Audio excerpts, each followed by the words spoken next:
하나님 말씀 민수기 5장 11절부터 31절 말씀입니다.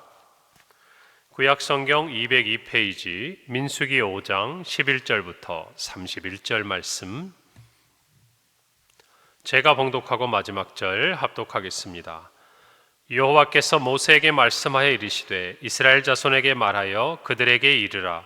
만일 어떤 사람의 아내가 탈선하여 남편에게 신의를 저버렸고 한 남자가 그 여자와 동침하였으나 그의 남편의 눈에 숨겨 드러나지 아니하였고 그 여자의 더러워진 일에 증인도 없고 그가 잡히지도 아니하였어도 그 남편이 의심이 생겨 그 아내를 의심하였는데 그의 아내가 더럽혀졌거나 또는 그 남편이 의심이 생겨 그 아내를 의심하였으나 그 아내가 더럽혀지지 아니하였든지 그의 아내를 데리고 제사장에게로 가서 그를 위하여 보리가루 10분의 1 에바를 헌물로 드리되 그것에 기름도 붓지 말고 유향도 두지 말라. 이는 의심의 소재요 죄악을 기억나게 하는 기억의 소재라. 제사장은 그 여인을 가까이 오게 하여 여호와 앞에 세우고 토기에 거룩한 물을 담고 성막 바닥에 티끌을 취하여 물에 넣고 여인을 여호와 앞에 세우고 그의 머리를 풀게 하고 기억나게 하는 소재물 곧 의심의 소재물을 그의 두 손에 두고 제사장은 저주가 되게 할 쓴 물을 자기 손에 들고 여인에게 맹세하게 하여 그에게 이르기를 내가 내 남편을 두고 탈선하여 다른 남자와 동침하여 더럽힌 일이 없으면 저주가 되게 하는 이 쓴 물의 해독을 면하리라. 그러나 내가 내 남편을 두고 탈선하여 몸을 더럽혀서 내 남편 아닌 사람과 동침하였으면 제사장이 그 여인에게 저주의 맹세를 하게 하고 그 여인에게 말할지니라. 여호와께서 내 넓적다리가 마르고 내 배가 부어서 내가 내 백성 중에 저주거리 맹셋거리가 되게 하실지라. 이 저주가 되게 하는 이 물이 내 창자에 들어가서 내 배를 붓게 하고 내 넓적다리를 마르게 하리라 할 것이요 여인은 아멘 아멘 할지니라. 제사장이 저주의 말을 두루마리에 써서 그 글자를 쓴 물에 빨아놓고 여인에게 그 저주가 되게 하는 쓴 물을 마시게 할지니 그 저주가 되게 하는 물이 그의 속에 들어가서 쓰리라. 제사장이 먼저 그 여인의 손에서 의심의 소재물을 취하여 그 소재물을 여호와 앞에 흔들고 제단으로 가지고 가서 제사장은 그 소재물 중에서 한 움큼을 취하여 그 여자에게 기억나게 하는 소재물로 제단 위에 불사르고 그 후에 여인에게 그 물을 마시게 할지라. 그 물을 마시게 한 후에 만일 여인이 몸을 더럽혀서 그 남편에게 범죄하였으면 그 저주가 되게 하는 물이 그의 속에 들어가서 쓰게 되어 그의 배가 부으며 그의 넓적다리가 마르리니 그 여인이 그 백성 중에서 저주거리가 될 것이니라. 그러나 여인이 더럽힌 일이 없고 정결하면 해를 받지 않고 임신하리라. 이는 의심의 법이니 아내가 그의 남편을 두고 탈선하여 더럽힌 때나 또는 그 남편이 의심이 생겨서 자기의 아내를 의심할 때에 여인을 여호와 앞에 두고 제사장이 이 법대로 행할 것이라. 함께 읽습니다. 남편은 무죄할 것이요 여인은 죄가 있으면 당하리라. 아멘. 본문은 소위 의심의 법이라 불리우는 율법을 기록하고 있습니다. 오늘 성경 우리가 함께 읽은 29절에서 30절에 보면 이는 의심의 법이니 아내가 그의 남편을 두고 탈선하여 더럽힌 때나 또는 그 남편이 의심이 생겨서 자기 아내를 의심할 때에 여인을 여호와 앞에 두고 제사장이 이 법대로 행할 것이라 라고 기록하고 있습니다. 다시 말하면 이 의심의 법은 남편이 아내의 불륜을 의심하는 경우에 그 아내의 불륜 여부를 가리키는 판결법이다 라고 말씀할 수 있습니다. 하나님께서 왜 이와 같은 의심의 법을 제정하셨는가?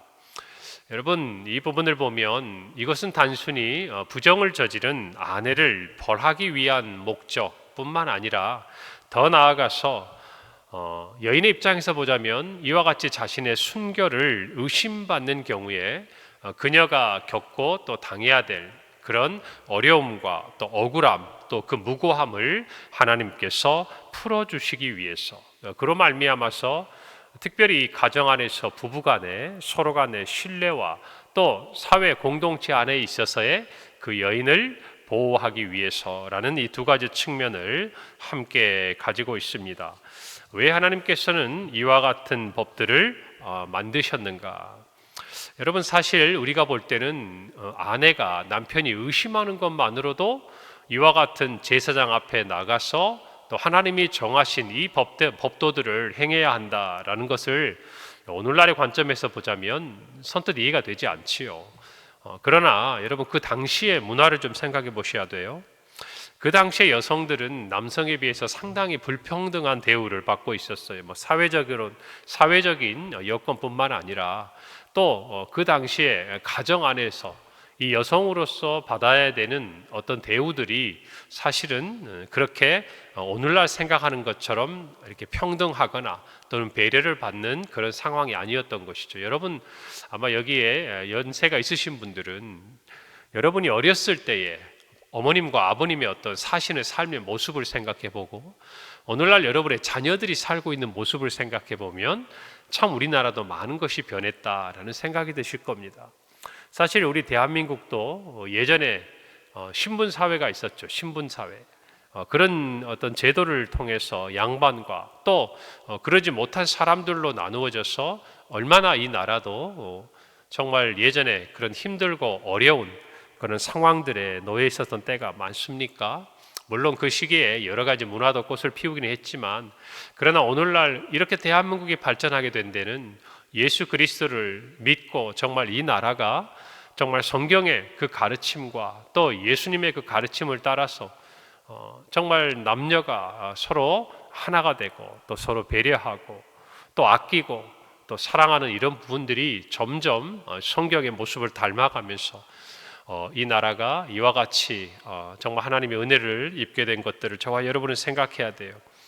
그 당시의 여인들은요, 여자가 간음을 했다, 아내가 간음을 했다라는 의심이 든 것만으로도 남편들에게 버림을 받는 일들이 허다했습니다. 여러분, 그냥 이와 같은 불륜이 아니라 예전에 한국 사회 오래된 때가 아니에요. 그때만 해도 여인들이 아이를 낳지 못하는 것뿐만 아니라 그 외에 그냥 남편의 마음에 들지 않으면 버림을 받는 일들이 여러분 제가 들은 기억만으로 해도 또 그런 부분에 대해서 자신의 어려움을 간증했던 분들의 이야기를 들어보면 얼마 되지 않아요. 그런 일들이 비등했습니다. 그런데 이때는 얼마나 더 심했겠냐 그 말이에요. 설령 남편에게 버림을 받지 않더라도 남편에게 의해서 학대를 당하는 것도 여러분 일반적인 현상이었습니다. 그런데 오늘 하나님께서는 이와 같은 의심을 받는 여인들을 정말 자신들의 순결을 증명할 수 있는 방법을 마련해 주셨어요. 그것도 누구 앞에서요? 하나님 앞에서요. 오늘 성경에 보면 어떠한 증거도 없고 단순히 남편이 아내의 그러한 부정을 의심하는 것만으로도 어려울 수 있는 이 상황에서 이 여인들이 호소할 곳이 있었다 그 말입니다. 하나님 앞에 나올 수가 있었다 그 말이에요. 그래서 이와 같은 판결을 통해서 하나님의 판결이죠. 이 여인들이 자신의 정말 그 무고함을 억울함을 증명할 수 있었을 뿐만 아니라 또 반대로 이야기해 보면 이 남편들의 입장에서는 그냥 자신들이 의심이 되고 여인들 자기 아내가 사실 마음에 들지 않는 여러 가지 이유가 있다 하더라도 함부로 자기 아내를 버리지 못하게 했어요. 만약 이 여인에 대해서 그와 같은 부정을 자기의 주변의 사람들이나 공동체 안에 이야기하고 표현하려고 하려면 여러분 오늘 성경에 있는 이대로 의심의 법을 그가 제사장 앞에 아내를 데리고 가서 행해야 됐던 거예요. 여러분 그러면 어떤 효과가 나타나겠습니까? 남편의 입장에서는 단순히 의심하는 것만으로 아내에 대해서 무엇인가 학대하거나 또는 이 아내를 곤경에 처하게 하는 일들을 행하는 것이 쉽지 않은 거예요. 여러분 하나님께서는 이와 같은 안전장치를 부부간에 두신 겁니다. 여러분 그래서 사실 이 본문 말씀을 대할 때 우리가 당시 하나님께서 이와 같은 일들을 주시면서 아내가 의심을 받는 것만으로도 이와 같은 번거로운 일들을 행해야 된다 이렇게 생각하실 것이 아니라 그 시대상에서 하나님은 부부간에 있어서도 남편과 아내를 공히 하나님의 정말 그 부부로서의 결혼의 제도를 만드신 그 뜻에 부합하게 살아가도록 하나님의 백성으로 살아가도록 이와 같은 법을 만드셨다라는 것을 여러분이 기억하셔야 돼요. 그래서 이 의심의 법 또는 의심의 이 소재를 드릴 때는 첫째는 이것을 통해서 하나님 앞에서 정말 이 아내의 부정함에 대한 진실을 알고자 하는 목적이 첫 번째로는 분명히 있는 것입니다. 왜냐하면 부부간에 있어서 이 순결함, 아내 그리고 남편에 있어서의 서로의 해야 할 의무에 있어서 하나님은 분명하게 하나님이 무엇을 원하시는지 서로 간의 순결의 함에 대해서 명확한 말씀을 전하고 계시는 거예요. 두 번째는 하나님 앞에서 이와 같은 일들을 행하면서 자신들의 행동을 돌아보라는 것이죠. 오늘 성경을 보면 여인이 부정을 했을 가능성도 배제하지 않습니다. 정말로 여인이 이와 같은 부정을 해서 남편에게 의심을 받는 것이라면 하나님이 판단하시겠다는 거예요. 그렇기 때문에 이와 같은 일들은 아내들도 또 남편도 예외적인 부분이 아니에요. 이와 같은 하나님 앞에서의 순결함, 부부로서의 어떤 대의를 지키는 이 부분에 대해서 분명하게 하나님은 생각하도록 이와 같은 율법을 제정해 두신 거예요. 그리고 세 번째가 참 중요한 부분입니다. 그 모든 판단을 전지전능하신 하나님께 맡긴다라는 거예요.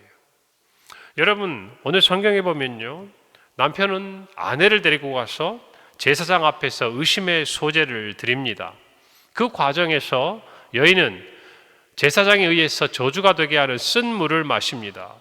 그리고 이 제사장은 이 여인에게 맹세를 하게 합니다. 그리고 아멘 아멘으로 화답합니다. 제사장이 주는 이 쓴 물을 마신 후에 성경은 이 여인의 배가 붓고 넓적다리가 마르게 되면 죄가 있다라고 확증하게 하셨어요. 여러분, 이 배가 붓고 넓적다리가 마른다는 표현은 정확하게 어떤 의미인지는 알 수 없지만 이 원어의 의미들을 보면 이 여인이 다시는 자녀를 출산할 수 없게 되는 증상을 겪게 되는 상황이 나타난다는 걸 나타내요. 여러분, 상식적으로 한번 생각해 보세요.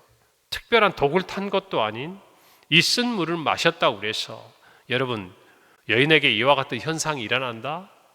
오늘 현대 과학으로 생각하면 이게 상식적으로 납득이 될 수 있습니까? 여러분, 그럼에도 불구하고 하나님께서 이와 같은 말씀을 하시고 실제적으로 하나님의 초자연적인 능력을 통해서 이와 같은 일들을 행하심으로 말미암아 이스라엘 백성 가운데 이와 같은 일들이 나타났을 뿐 아니라 그것을 두려워함으로 이스라엘 백성이 하나님이 정하신 부부로서의 순결함과 그 대의를 지키고자 했다라는 것이에요. 여러분, 이것을 보면 우리는 뭘 생각해야 됩니까? 이 모든 판단을 자신들이 생각하는 경험이나 지식이 아니라 하나님께 맡겼다라는 것이에요. 여러분, 이것을 볼 때 하나님의 백성이 가지고 있는 가장 중요한 자세와 원칙이 무엇인가? 우리도 판단해요. 우리도 생각합니다. 그러나 우리의 모든 판단에 있어서, 우리의 옳고 그름에 있어서, 우리의 억울함과 우리의 복수와 우리의 보복함과 이 모든 것에 있어서 성경은 누누이 말합니다. 그것은 하나님께 속한 것이라는 것이. 여러분, 그렇기 때문에 우리가 가지고 있는 경험과 지식의 체계가 아니라 우리는 하나님이 오늘날 저와 여러분에게 주신 이 성경의 말씀의 근거에서 하나님이 반드시 이 모든 일을 판단하신다는 것을 믿어야 된다는 것이.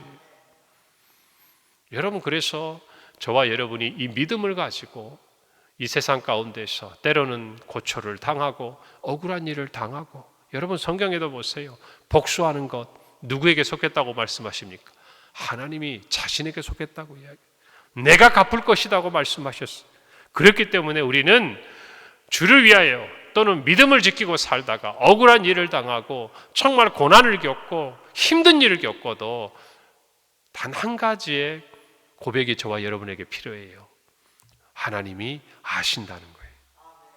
그리고 하나님이 판단하신다는 거예요. 언젠가는 하나님이 이 모든 일을 드러나게 하신다는 거예요. 하나님의 심판대 앞에서는 이 모든 것이 반드시 드러난다는 거예요. 여러분, 이것을 저와 여러분이 믿기 때문에 믿음으로 인내할 수 있는 거예요. 참을 수 있는 거예요. 심지어는 죽기까지 순종할 수 있는 거예요. 할렐루야. 이것이 저와 여러분에게 분명히 있어야 될 고백인 줄 믿습니다. 여러분, 오늘 제사장이 의심받는 아내를 제사장에게 의심받는 아내를 세우게 합니다. 오늘 16절에 보니까 제사장은 그 여인을 가까이 오게 하여 여호와 앞에 세웁니다. 제사장에게 나아가지만 이 제사장은 이 여인을 하나님 앞에 세워요. 시편 139편 1절에서 3절에 보면 여호와여 주께서 나를 살펴보셨으므로 나를 아시나이다. 주께서 내가 앉고 일어섬을 아시고 멀리서도 나의 생각을 밝히 아시오며 나의 모든 길과 내가 눕는 것을 살펴보셨으므로 나의 모든 행위를 익히 아십니다. 여러분, 우리는 하나님 앞에 나올 때마다 이런 하나님 앞에 선다는 사실을 잊지 말아야 합니다. 저와 여러분이 어디에서 일어나고 어디에서 눕는지, 어떤 생각을 하는지, 어떤 말을 하는지, 어떤 행동을 했는지 주님이 아신다는 거예요. 이것이 우리 안에 약해지면요, 죄의 길로 빠지기가 쉬운 것이에요. 어디에 있든지 하나님 앞에서 우리가 행한다는 것을 우리가 잊지 않는다면 우리의 삶에 어떠한 유혹과 시험이 와도 그것들을 이겨낼 수 있으리라 믿습니다. 여러분, 결혼을 할 때 부부간에 아무리 서약을 하고 맹세를 하고 이 한 남자로, 이 한 여자로 고백을 해도 여러분, 때로는 넘어지고 시험에 드는 것이 사람의 의지고 능력이에요. 여러분, 하나님 앞에서 이 하나님을 경외하는 것만이 저와 여러분이 정말 우리가 한 약속뿐만 아니라 하나님의 말씀을 지킬 수 있는 힘이 되고 능력이 되는 줄을 믿습니다. 하나님께서는 늘 말씀하셨어요. 히브리서 13장 4절에 모든 사람은 결혼을 귀히 여기고 침소를 더럽히지 않게 하라. 음행하는 자들과 간음하는 자들을 하나님이 심판하시리라 그랬어. 가정이 가장 기본적인 단위예요. 그 가정에서도 부부가 가장 기본적인 하나님이 만들어주신 이 사회의 모든 것을 이루는 공동체의 기본 단위예요. 여러분, 오늘날 가정에서 가장 힘든 게 이 부부간의 신뢰가 깨지고 의심이 틈타면 무너지는 거예요. 의심은 가만히 놔둔다고 해결되는 것이 아니에요. 시간이 지날수록 더 커지는 것이에요. 그래서 하나님은 이와 같은 방법을 통해서 보호하실 뿐만 아니라 부부간의 신뢰를 회복하게 하시는 거예요. 오늘 저와 여러분이 이 말씀에 비추어 보소. 나는 부정하지 않고 나는 떳떳하고, 여러분, 이 차원이 아니에요. 그것은 가장 최소의 지켜야 될 의미예요. 하나님께서 부부로 만들어주신 그 비밀에는요, 세상 어느 사람과도 함께 할 수 없고 공유할 수 없는 비밀과 하나됨과 사랑과 기쁨이 있는 것을 알게 하기 위해서요. 단순히 부부로서 하지 말아야 할 것을 하지 않는 그런 부부가 아니라 해야 할 것, 누려야 할 것, 공유해야 할 것들을 하나님의 뜻과 사랑 안에서 누리는 우리 모든 가정이 되어야 할 줄로 믿습니다. 그리고 우리 자녀들이 그런 가정의 부부가 되고 정말 그 가정을 이루어갈 수 있도록 축복하고 가르치고 기도하는 저와 여러분이 되시기를 간절히 바랍니다. 함께 기도하겠습니다.